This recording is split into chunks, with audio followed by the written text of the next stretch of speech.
నమస్తే.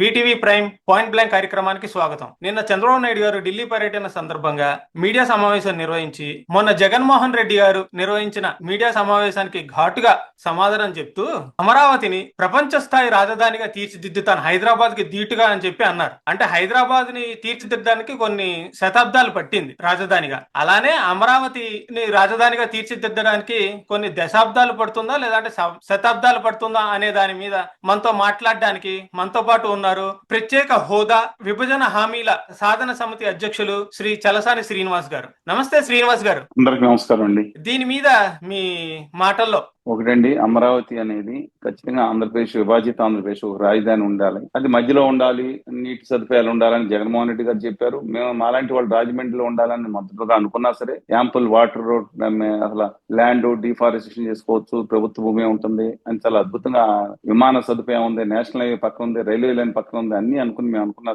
సరే కృష్ణానది దక్షిణాది ఉండాలని సదాశివ రెడ్డి గారు అంటే మా మిత్రులు అందరూ కోరుకున్నప్పుడు అలాగే మధ్యలో పెట్టారు, అందరూ యాక్సెప్ట్ చేశారు. It's not a big issue అండి. ఇవాళ ఇష్యూ ఏంటంటే దాన్ని ఒక ప్రపంచ రాజధానిగా తీర్చిదిద్దాలనుకుంటే I'm not denying that. Practicality ఆలోచించకుండా ఇంప్రాక్టికాలిటీకి వెళ్తే వచ్చే లోపాలు. ఇవాళ మీరు అన్నట్టు హైదరాబాద్ 1589లో దాని నగర ఫౌండేషన్ వేసినా సరే దశల వారీగా పెరుగుకుంటూ వెళ్ళిందండి. అది ఈ దేశంలో 1948 నాటికే 6వ పెద్ద నగరం కూడా 4వ స్థానానికి రావడానికి 5వ స్థానాన్ని ప్రయత్నిస్తున్నా సరే 5వ స్థానాలు ఉందండి. బెంగళూరు మనకు మధ్యన పడుతుంది 7వ స్థానం కోసం. ఇక హైదరాబాద్ Y2K చంద్రబాబు నాయుడు గారు తన అభివృద్ధి మార్క్ హైదరాబాద్ మీద తప్పనిసరిగా ఉంది. Y2K అనే దాన్ని కలిసి వచ్చిన దాన్ని తీసుకున్న దాని వల్ల దాన్ని ఎక్స్పాండ్ చేయాలి. అంతకుముందు 92లో మీకు తెలిస్తే సిఎంసి అని ఈ దేశంలోనే అతిపెద్ద కంప్యూటర్ మెయింటెనెన్స్ సంస్థ computer maintenance corporation of India, ఒక లార్జెస్ట్ ఆర్గనైజేషన్ TCS అనుకుంటాం మనం, కేంద్ర ప్రభుత్వ సంస్థ. అది హైదరాబాద్ లో ఎప్పుడో పెట్టారు, నా చిన్నప్పుడే పెట్టారండి. దాంతో పాటు సెయింట్ బి మోహన్ రెడ్డి గారు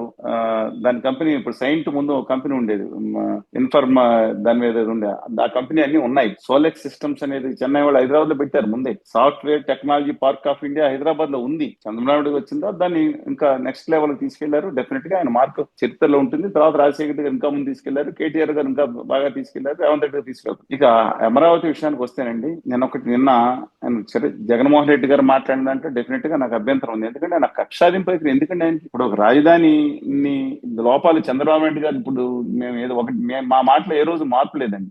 మా దాంట్లో ఎందుకంటానంటే మొదటి రోజు నుంచి ఈ రోజు వరకు కూడా అమరావతి హరిత రాజధాని కింద అన్ని వర్గాలు, అల్పాదాయ మధ్యతరగతి పెద్ద వర్గాలతో సహా అన్ని వర్గాలు నివాసం ఉండే రాజధాని కింద, గొప్ప రాజధాని కింద ఒక పారదర్శకంగా నిర్మాణం చేయాలని కోరుతూ సమాంతరంగా హిందూపురం నుంచి ఇచ్చాపురం వరకు కూడా అభివృద్ధి వికేంద్రీకరణ చేయాలని కోరు. నా స్టాండ్ లో ఏ రోజు మార్పలేదు. అమరావతిని బూతులు తిట్టి ఇవాళ చంద్రబాబు నాయుడు గారి పక్కన వేదిక మీద కూర్చుని చప్పట్లు వచ్చే వాళ్ళు కూడా ఉన్నారు. నేను స్టాండ్ మార్చుకోవాలా, పారదర్శకంగా చేయమని కోరామని మామే తిట్టిన వాళ్ళు కూడా ఉన్నారు. అమరావతి నిజంగా నెక్స్ట్ జనరేషన్ రాజధానిగా ఉండాలండి. దానికి అమరావతి మీద రిపోర్ట్ మేము కానీ ఇతర 30 మంది పెద్దలు అనేక దేశాలు తిరిగి రిపోర్ట్ ఇచ్చింది. దేశ చరిత్రలో అదర్ దాన్ సింగపూర్ మా ఆంధ్ర ఇంటలెక్చువల్స్ ఫోరం, నేను చెప్పుకుంటాను గర్వం కావాలంటే. అప్పుడు నాగోపల్లి శ్రీకాంత్ గారు అన్నారు, మొట్టమొదటి మీరు ఎంత రిపోర్ట్ ఇచ్చారన్నారు, కమిషనర్ గా ఉండేవారు, తర్వాత ఆయన ట్రాన్స్ఫర్ చేశారు, మంచి వ్యక్తి. అందువల్ల నా అభిప్రాయం ఏంటంటేనండి, దానిలో ఇవాళ భవనాలతోనే నిర్మాణం అవ్వదండి. దాని ఉపాధి కేంద్రం కింద క్వాంటమ్ 150 నిన్న టెక్నాలజీ వ్యాలీ టెక్నాలజీ అన్నారు, సంతోషం. అబ్సల్యూట్లీ ఉపాధి కేంద్రంగా దాన్ని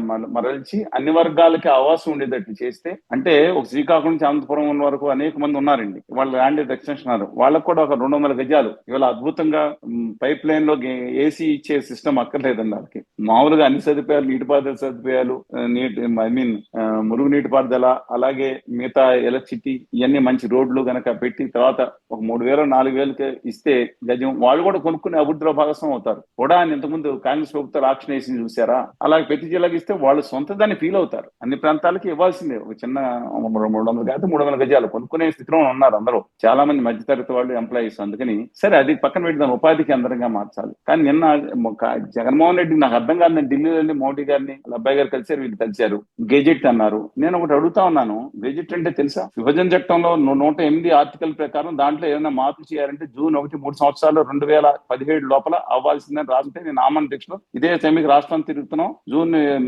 మే 29 నుంచి ఆమరణ దీక్షలో ఉన్నాం. మేము అరెస్ట్ చేసి లోపల పడేశారు విజయవాడ హాస్పిటల్. సదాశివ రెడ్డి గారి పరిస్థితి విషమంగా, అనేక మంది ఆ రోజుల్లో బాగా ఇబ్బందిగా ఉందండి. ఆ రోజుల్లో యువకులు కూడా అరెస్ట్ చేశారు దీక్ష చేస్తుంటే. ఆ రోజు చట్టంలో పెట్టాలి. ఇవాళ రాష్ట్ర రాజధాని ఏదనేది ఖచ్చితంగా రాష్ట్ర ప్రభుత్వం నిర్ణయించుకుంటది. కేంద్ర ప్రభుత్వం మన ఫెడరల్ వ్యవస్థ దానికి కేంద్రంలో ఖచ్చితంగా చెప్తాను. ఇవాళ మద్రాసు కాదు మేము మదురైకి మార్చుకుందాం తమిళనాడు రాష్ట్ర ప్రభుత్వం నిర్ణయిస్తే అదే ఫైనల్లో ఒప్పుకొని తీరాలి కేంద్రం అది. కానీ అదే విభజన చట్టంలో పెట్టుంటే మళ్ళీ పార్లమెంట్ ఆమోదం కావాలి. అందుకని వారు నిజంగా చేయాలనుకుంటే ఆ ప్రకారం చేయాలండి. ఇంకోటి కూడా చెప్తున్నాను, ఇవాళ ఎక్స్ట్రా ల్యాండ్ తీసుకుంటాం నేను ఏదండి బెంగళూరు రియల్ ఎస్టేట్ వ్యాపారులతో మాట్లాడుతున్నానని చెప్పి చంద్రబాబు నాయుడు గారు ఏదో మాట్లాడినట్టు వార్తలు వచ్చి ఎవరి కోసం అండి? కొంత మీరేదో రియల్ ఎస్టేట్ కోసం చేసుకున్నాను, రియల్ ఎస్టేట్ వ్యాపారమా? ఇప్పుడు అభివృద్ధి చేయాలి, వాళ్ళకు కూడా ఇవ్వాలంటే బ్లాక్స్ ఇవ్వండి, ఇబ్బంది లేదు. హైదరాబాద్ లో కేటాయించారు వాళ్ళు. నియోపాలిస్ చూడండి ఎంత బ్రహ్మాండం డెవలప్ అవుతుంది. I'm not denying that must be one part అండి. మిగతా అది ఉపాధి కేంద్రాలు అభివృద్ధి ఇంక్లూజివ్ గ్రోత్ అంటారు, ఎక్స్క్లూజివ్ గ్రోత్ కాదు. అన్ని వర్గాలు ఇంక్లూజివ్ గ్రోత్ ఉండాల్సిందే.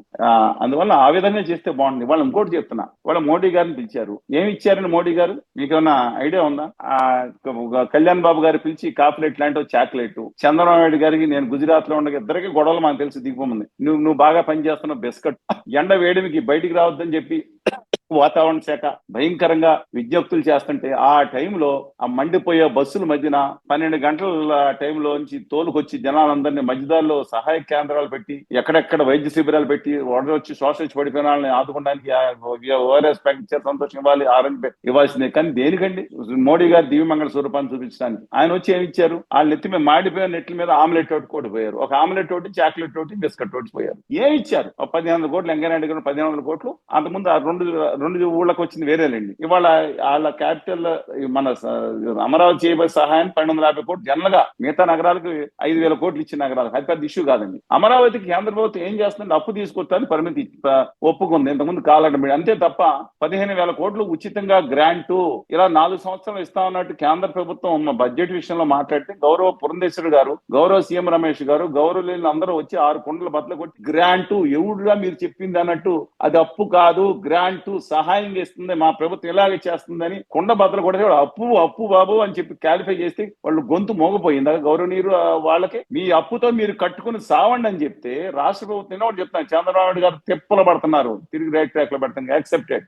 వాస్ట్ కాస్ట్ అనేది ఆలోచించుకోవాలి. నిజంగా నేను చెప్తున్నాను, కేంద్ర ప్రభుత్వం మోకాలు అట్టలే తప్ప మీ అప్పుతో మీరు సావండి అంటున్నారు. ఇవాళ 43,000 కోట్లు ఒక మిగతాది ఇంకో 14,000 కోట్లు ఎంతో పన్ను ఇచ్చారు. సంతోషం. ఇవన్నీ అప్పులు తీసుకొస్తున్నారు. అప్పులకు జవాబుదారి ఎవరు?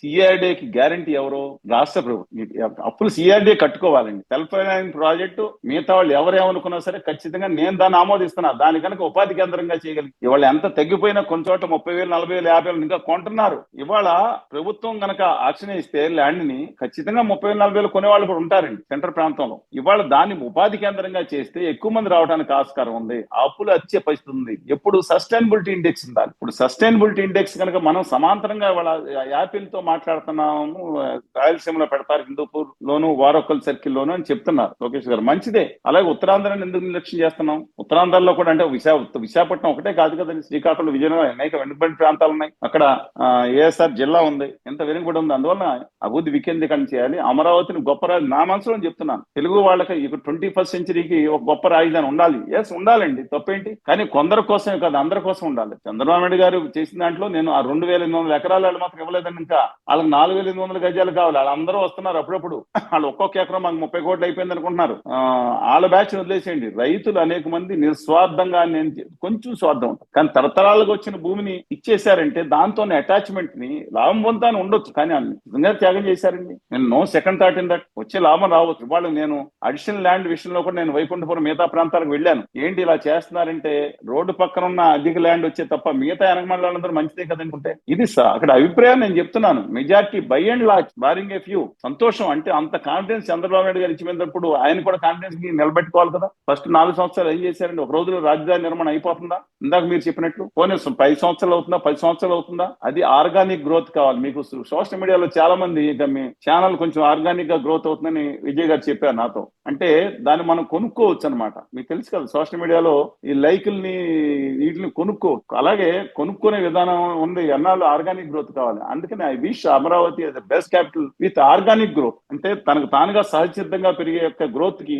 తీసుకెళ్లాల్సిన అవసరం ఉంది. ఆ మంచి రాజధాని కావాలని కోరుకుంటున్నా. వైకాపాలో ఉన్న కొంతమంది అందరినీ అంటలేదు. ఇప్పుడు నేను చెప్పానా, జగన్మోహన్ రెడ్డి గారు చెప్పారు, ఉమ్మారెడ్డి గారు చెప్పారు, రోజా గారు చెప్పారు, ఆర్కే గారు చెప్పారు అక్కడే రాజధాని ఉంటుంది, అందుకని ఆ బ్రహ్మాండం కడతా ఉన్నా. చంద్రబాబు గారు అన్నట్టు 50, 60, 40 అంతస్తు బిల్డింగ్ అక్కర్లేదు, హరిత రాజధాని కింద 50. ఎందుకంటే సింగపూర్ అనేది మీకు తెలుసండి, ఇది 15% ఎక్స్పాండ్ అయింది. సీని రిక్లైమ్ చేశారు, దానికి ల్యాండ్ లేదు, ఎక్స్పాన్షన్ అవడం లేదు. ఐలాండ్ కంటే చిన్నది, సముద్రాన్ని పూడ్చి దాంట్లో చాంగి ఎయిర్పోర్ట్ కట్టారు. వెళ్ళండి, ఎవరైనా చెప్తే సింగపూర్ వెళ్ళడానికి అర్థం అవుతుంది. మనకి ఇక్కడ యాంపుల్ ల్యాండ్ ఉంది, వెర్టికల్ గా వెళ్ళాలా హారిజాంటల్ వెళ్ళాలా కూడా తెలియదా. అందువల్ల జగన్ గారు హరిత రాజధాని కింద ఇంత స్థాయిలో కట్టుకుంటే బాగుండేది. అభివృద్ధి వీకెండ్ కన్నా ఆయన ఎందుకన్నా కక్షాన్ని చేశారు, అది తప్పండి. ముఖ్యమైన ప్రాధాన్యత కార్యక్రమాలు మంచి నవరత్నాలు తీసుకున్నారు, దాంట్లో 5, 6 చక్కగా అమలు చేశారు. కొన్ని మిగతా చేయాల్సి ప్రత్యేక విభజన హామీలు సాధించాల్సి తప్పుదారి పెట్టారు. కక్షాది తప్పండి, అబ్సల్యూట్లీ తప్పుదారిలో పట్టారు. ఇవాళ కూడా వాళ్ళ అభిమానులకు నేను ఎగ్జిట్ చేస్తున్నా, ఎక్కడో దాని కటకంలో ఉన్న అమరావతి అంటే ఆనాటి దాని కట్ట ప్రస్తుతం వెంకటపాలయానికి 30 కిలోమీటర్ల దూరంలో ఉన్న బుద్ధుడి విగ్రహం పెట్టారు చూసారా, చాలా దూరంలో ఉంటుంది. 29 గ్రామాల అమరావతి కదా, దానికి తీరానికి నీళ్లు వచ్చిందని చూపించి మునిగిపోయిందని చెప్పడం. ఇప్పుడు ఇక్కడ ఈ పుట్టింగ్స్ లో కనుక గొద్దులు దగ్గర కాబట్టి వర్షం వస్తే నీళ్లు నిలబడతాయి, సరైనది కాదు. మిగతా ప్రాధాన్యత కార్యక్రమాలు మాట్లాడండి, రైతులు జరుగుతున్న అన్యాయం మీద మాట్లాడండి, వాళ్ళ దళిత వర్గాలు జరుగుతున్న వేధింపుల గురించి మాట్లాడండి, దాని గురించి మనం మాట్లాడాలి. ప్రత్యేక విభజన హామీల గురించి కాడి మీరు పడేశారు, వాళ్ళు పడేశారు. మళ్ళీ మన మీద ఆధారపడి కేంద్ర ప్రభుత్వం ఉంది కదా, భావితరాలకి దాని గురించి మాట్లాడండి. My humble request the opposition parties especially. నేను షర్మిల గారి గురించి చెప్పేది ఏం లేదండి, వైఎస్ఆర్ తెలంగాణ పార్టీ మాజీ అధ్యక్షురాలు కదా, మా పక్క రాష్ట్రాన్ని పేరు కూడా వచ్చి ఆంధ్రప్రదేశ్ పేరు వచ్చడానికి కూడా ఇష్టపడలేదు కదా, అమరావతి మోసం చేస్తున్న కిక్కిరు మనలేదు కదా. నా జీవితం పుట్టింది పెరిగింది, బిడ్డలను కన్నాను, నేను ఇక్కడే పెళ్లి చేసుకున్నాను, ఇక్కడ నా సావంతి ఇక్కడే, నాకు తెలంగాణతో పక్క రాష్ట్ర సంబంధం లేదన్న వారి గురించి నేను మాట్లాడిన. కానీ మిగతా పార్టీలకి మా హంబుల్ రిక్వెస్ట్ ఏంటంటే దయచేసి ఓ నిర్మాణాత్మకంగా మనం ఇప్పుడు మన హోదా విభజన హామీ గురించి మాట్లాడాలి. గుజరాత్ కి తీసుకెళ్లిపోయారు, మొత్తం విభజన హామీలన్నీ 100% ట్యాక్స్ ఎగ్జంప్షన్స్ అని ఆంధ్రప్రదేశ్ కి హక్కుగా రావాల్సిన హక్కు లేకుండా గుజరాత్ తీసుకెళ్ళిపోతుంది. ఎందుకు మాట్లాడట్లేదు? కొంతమంది చెత్త నీచమైన బ్యాచ్ ఇంకోళ్ళు బయలుదేరిపోయారు. వీళ్ళు ప్రత్యేక హోదా అదండి ముగిసింది చెప్పండి, సిగ్గుందండి వీళ్ళకి, బతుకులు చెడా వెళ్ళాయి. నేను పరిశ్రమ మాట్లాడాను, ఇలా బతుకులు చెడా. ఎందుకంటే ఈశాన్య రాష్ట్రాల్లో ఇంకా ప్రత్యేక హోదాతో వచ్చే విభజన హామీల్లో వచ్చే రాయితీలు కొన్నింటిలో కొనసాగుతున్నాయి. 2027 మార్చి. నేను కూడా చంద్రబాబు నాయుడు గారు కూడా ఒకటే కోరుకుంటున్నాను, బీ ప్రాక్టికల్ అండి. మీరు కళల కంఠం వేరు, ప్రాక్టికల్ గా ఎలా వెళ్తారు? మీకు ఒక పక్కన కేంద్ర ప్రభుత్వం ₹1 ఆర్థిక సహాయం, ఒక 15,000 కోట్ల చొప్పున 4 ఏళ్లు 50-60 కోట్లు ఇస్తే ఒక రావట్లేదు. గ్రాంట్ గా కూడా ₹1 ఇచ్చే పరిస్థితి లేదు. మీ అప్పుతో మీరు సావండి, మీరు రిలాక్సేషన్ ఇస్తా ఉంటున్నారు. ఏదో అన్ని నగరాలకు ఇచ్చేటప్పుడు 1,200-1,500 కోట్లు ఇవ్వడం అనేది వేరే సంగతి అండి. మిగతా నగరాలకు 5,000 కోట్లు ఇస్తున్నారు. అందువల్ల ప్రాక్టికల్ గా మీరు వెళ్ళాలి. ఒక రోజులోనే హైదరాబాద్ నగర నిర్మాణం కాలేదు. ఆ రోజు అందిపుచ్చిన అవకాశాన్ని మీరు సాఫ్ట్వేర్ రంగంలో అందిపుచ్చుకున్నారు, అందుకు అందరూ ధన్యవాదాలు చెప్తున్నారు. కానీ వాళ్ళు ఒకటే చెప్తున్నాను, నిజమో కాదో మీరు వెరిఫై చేసి 2014లో చంద్రబాబు నాయుడు గారు అధికారంలోకి వచ్చే సమయానికి ఆంధ్రప్రదేశ్ లో software exports hovering around 1,500 crores, base software export 1,500 కోట్లు 2,000 కోట్లు ఉంటుందండి లోపు. కానీ ఆయన దిగిపోయే మే 30 నాటికి కూడా బేస్ ఎక్స్పోర్ట్స్ అంతేనంట. నమ్మలేకపోతున్నారా? అంతే. మరి అంతగా 1,00,000 కోట్లు అయిపోయింది, 1,50,000 కోట్లు అయిపోయింది అనేది అంతమంది ప్రచారం తర్వాత తగ్గిపోయిందనే తప్పండి. జగన్మోహన్ రెడ్డి గారు వచ్చిన తర్వాత కూడా ఇప్పుడు వరకు చూసుకుంటే 2023 ఎండింగ్ వరకు 2,000-3,000 కోట్లు అంతే. ఆ పక్క మరి హైదరాబాద్ 3,00,000 కోట్లు చేరుకుంటుందని ఈ సంవత్సరాంతానికి. బెంగళూరు అంటే కర్ణాటక 4,00,000 కోట్లు, చెన్నై 3,00,000 కోట్లు. ఏంటండి ఇదంతా? ఆ పక్కన ఒరిస్సా, అది ఒక అటవీ రాజ్యం కాదు, ఏం కాదు. ఆంధ్రప్రదేశ్ కంటే ఎక్కువ సాఫ్ట్వేర్ ఎక్స్పోర్ట్స్ ఒరిస్సా నుంచి అవుతున్నాయి. తెలియదు వీళ్ళకి. దాని మీద వాళ్ళ ఆ రోజు అవకాశం అందించుకున్నారు, ఈ రోజు చాలా కష్టసాధ్యం ఇవాళ. అందుకని నా హంబుల్ రిక్వెస్ట్ ఏంటంటే అమరావతికి కానీ ఆంధ్రప్రదేశ్ కానీ బాగుండాలంటే మన దావోస్ గుండు సున్నా వచ్చినాయి. ఇక్కడ ప్రస్తుతం తన ప్రయత్నం తాను చేస్తున్నారు. భరత్ గారు, లోకేష్ గారు అన్నట్టు అబ్సల్యూట్లీ వాళ్ళ ప్రయత్నాన్ని నేను తక్కువ చేయట్లేదు, అప్రిషియేటింగ్. బట్ ఒక్కటి గుర్తుంచుకోండి, ఈ ఎండాకాలం మీరు ఈ మే నెల 25వ తారీఖున 28వ తారీఖున పిడుగురాళ్లలో లేకపోతే రొంపిచెర్ల బాగా ఎండలు వచ్చే దగ్గర మీ మీటింగ్ పెట్టి పెట్టుబడిదారులు పెట్టి విభజన హామీల్లో 100% ట్యాక్స్ ఎక్సెంప్షన్స్ తెచ్చుకున్నా మీరు పెట్టండి. అమెరికా నుంచి, అనకాపల్లి నుంచి, గుజరాతీ మారవాడి అందరూ కూడా మీ అనమాలే చేస్తారు. ఇవాళ మీ మీద ఆధారపడి ఉంది. అమరావతిలో కొని పెట్టుకోండి, అనంతపురంలో, కడపలో, శ్రీ పల్నాడులో, ప్రకాశం జిల్లాలో, శ్రీకాకుళంలో, వెనుకబడిన ప్రాంతాలు అన్ని చోట్ల పెట్టండి, మెట్ట ప్రాంతాలు పెట్టండి. అది ముఖ్యం. కానీ మీరు ఒక చోట చేయాల్సిన చోట ఇంకో చోట చేస్తే తెలుగుద్దండి. మీ ప్రయత్నం మీరు చేస్తున్నారు. మీరు ఖచ్చితంగా మనకు హక్కుగా రావాల్సిన దాని మీద దృష్టి కేంద్రీకరించట్లేదు. మాట్లాడితేనేమో నాకు అర్థం కాదండి మీ మీడియా. ఏమన్నా శ్రీధర్ గారు, మీ మీడియా ఏంటంటే నాకు అర్థం కాదు. నేను 2019 నుంచి ఉధృతంగా ఉద్యమం చేస్తే 90% మేజర్ మీడియా చూపించలేదు. మీరు ఎందుకు ఇలా చేస్తున్నారో నాకు అర్థం కావట్లేదు. మేమేం తప్పు చేసాం? ఒక్క నాయకుని తప్పు మాట్లాడామా, లేదా టీవీ చర్చలో చెప్పులు తీసి కొట్టామా, బూతులు తిట్టానా? విధానాల మీద మాట్లాడతాను. అలాంటిది మమ్మల్ని ఎందుకు మీరు 90% మేజర్ మీడియా బహిష్కరించారు నాకు తెలియదు. మా ఉద్యమాలు చూపించలేదు. ఉధృతంగా ఉద్యమం చేశాం. మా మీద కేసులు పెట్టారు. అమరావతి మీద, మిగతా వాటి మీద కేసులు పెట్టి వేధించారు. అయినా ఉద్యమించాం. ఆఖరికి బస్సు యాత్రలు, పాదయాత్రలు, విద్యార్థి విద్యార్థి హిందూపురం నుంచి శ్రీకాకుళం వరకు చేశాం. 90% మీడియా చెప్పలేదు. ఢిల్లీలోకి వెళ్ళాం. కేంద్ర శ్రీనివాస సీతారామన్ గారు, మాన్సుఖ్ మండవేర్ గారు, నితిన్ గడ్కరీ గారు, అనేక మంది మంత్రులు కావడం ధర్నాలు పెట్టాం. నేను మన ఇంటర్నేషనల్ సెమినార్ నిర్వహించాం సాయంత్రం తరఫున. 99% మీడియాకు తెలియదు. ఆ వేధింపులు కాకుండా ఆఖరికి వెరకుండా జగన్మోహన్ రెడ్డి గారు ఇంటిని ముట్టడించాం. ఉత్తుత్తు ఇళ్లలో అరెస్ట్గా నేను జేడి లక్ష్మణ్ గారు వెళ్ళి ముట్టడించాం. విద్యార్థులను భద్రత ఛేదించుకుని ముట్టడించాం. 99% వార్తలు లేవు. మేము ఎప్పుడు బెదరలేదు. సిద్ధాంతాలు మేము ఉంటాం. మీ మీడియాకి మా మీద కక్ష ఎందుకు వచ్చిందో నాకు తెలియదండి. మేజర్ మీడియాకి నేనేదో తప్పు చేయలేదు. మీ ఇలాంటి జర్నలిస్టుని, జర్నలిస్ట్ని ఎవరిని తప్పుగా మాట్లాడలేదు. కాకపోతే స్వతంత్ర వ్యక్తిత్వం బతికాం. అది తప్పు అండి. మాది స్వతంత్ర వ్యక్తిత్వం బతికామండి. తప్పు అవుతుందా? అబ్సల్యూట్లీ కాదు. But as for Amaravati me subject తీసుకున్నారు కాబట్టి అమరావతి గొప్ప రాజధానికి వదిలాలనుకుంటున్నాను. అంటే ఆర్గానిక్ గ్రోత్ తో, ఇన్ఆర్గానిక్ గ్రోత్ కాదండి, ఆర్గానిక్ గ్రోత్ తో ఉపాధి వచ్చేటట్టు బిల్డింగ్ బ్రహ్మాండం బిల్డింగ్ కడతారు. ఉపాధి లేకుండా ఎక్కడ వస్తుంది? హైదరాబాద్ ఒకనాడు మీకు తెలుసండి ఫార్మాస్యూటికల్ హబ్, పల్కిటెక్ కేంద్రం, ఐవిడిపిల వల్ల అనేక మంది బాగుపడి మిగతా వాళ్ళు వచ్చారు. ఆనాడు విహెచ్ఎల్, ఈసీఐఎల్ మీకు తెలిసే ఎన్ని క్యాన్సర్ సంస్థలు ఉమ్మడి రాష్ట్రంలో పెట్టారో. ఈ సంస్థలతో పాటు అది ఉపాధి కేంద్రంగా మారింది. ఒక రాజధాని అని కాదు. ఒక రాజధాని అయితే చాలా ఉంటాయి. ఉపాధి కేంద్రంగా మారింది. దాంతో పాటు తర్వాత సాఫ్ట్వేర్ అది పెట్టుకుని వచ్చిన తర్వాత వాళ్ళ 3 లక్షల కోట్లకి సాఫ్ట్వేర్ చేరుతుంది వచ్చింది. అందువల్ల ఆర్గానిక్ గ్రోత్ అవుతుంది. దాంతో పాటు ఔటర్ రింగ్ రోడ్డు, నీటి సదుపాయాలు వచ్చే నా 30 ఏళ్ల వరకు కూడా లేదు. గోదావరి, కృష్ణా నుంచి నీటి ఇంకే దానికి సౌకర్యం లేదు. 8 దిక్కుల అంటే 8 ఏపుల పెరిగే అవకాశం ఉన్న ఒక హైదరాబాద్ నగరం, దాని growth entirely different. And Amaravati own advantage ఉంది. I'm not denying that. Both ఉండొచ్చు, అడ్వాంటేజ్ ఉండొచ్చు. అందువల్ల ఒక పాజిటివ్ గ్రోత్ గా మనం ఆలోచిద్దాం. కానీ గాల్లో కళలు కనండి, తప్పు లేదు. భూమి మీద ఎలా ఆచరించాలో అది గమనించి వెళ్ళాలండి. ఇవాళ జగన్ గారిని అరెస్ట్ మీద కాన్సన్ట్రేషన్ ఏదో నిన్న ఏదో చర్చలో వస్తే మీరు అడగలేదు కానీ చెప్తున్నానండి, ఇవాళ కక్షాది మీద వెళ్ళొద్దు. మిమ్మల్ని కూడా నేను మా హంబుల్ రిక్వెస్ట్. ఇప్పుడే సబ్స్క్రైబ్ చేయండి, లైక్ చేయండి, షేర్ చేయండి. VTV ప్రైమ్, నీ ఉత్తమాభిరుచుల సమ్మేళనం.